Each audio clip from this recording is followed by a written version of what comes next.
Hello guys, সবাই কেমন আছেন? আজকে আমি নারকেলের নাড়ু বানাবো, সেই জন্য নারকেল কুচি, নারকেল পিঠাও একটু বানাবো। দেখেন এই যে নারকেল, এগুলা করবো, একটু পিঠা বানাবো নারকেলের নাড়ু তৈরি করবো। আমার দুই ফুফু আসছে আমাদের বাসায় আজকে, এই জন্য ভাবলাম যে একটু নারকেলের পিঠা তৈরি করে খাওয়াই।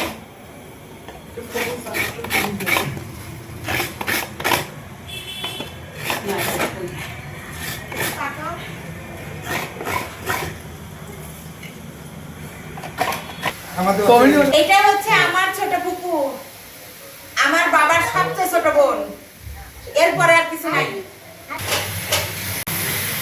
এইদিকে নাড়ু তৈরি করার জন্য নারকেল জাল হচ্ছে, আমার মেজ আপু নারকেল জাল দিচ্ছে। দেখেন আমরা সবাই মিলে আজকে নাড়ু বানাবো, পিঠা বানাবো, অনেক কাজ, এই জন্য সবাই মিলে করছি। এটা হচ্ছে আখের গুড়, আখের গুড় দিয়ে পিঠা নাড়ু খুবই ভালো হয়।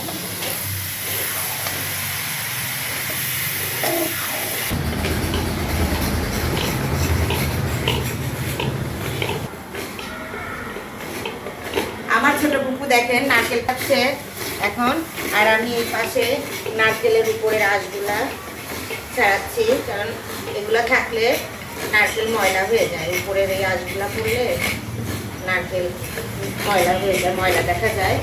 এই জন্য আমি এই নারকেলের আঁশগুলা ছাড়িয়ে দিচ্ছি।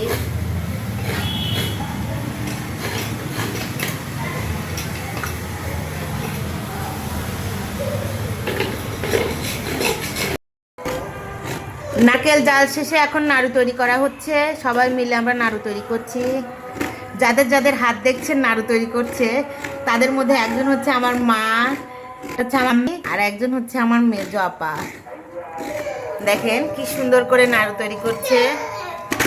কারা কারা নাড়ু খেতে পছন্দ করেন সবাই কমেন্টে জানাবেন।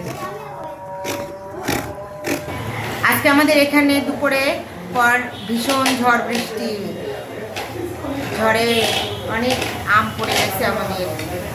এর মাঝখানে আমার ছেলে দরজা আটকিয়ে দিয়েছিল, ভিতর থেকে ছিটকানি দিয়েছিল, তাকে দরজা ভেঙে বের করা হয়েছে। আমার তো ভীষণ ভয় লাগছিল।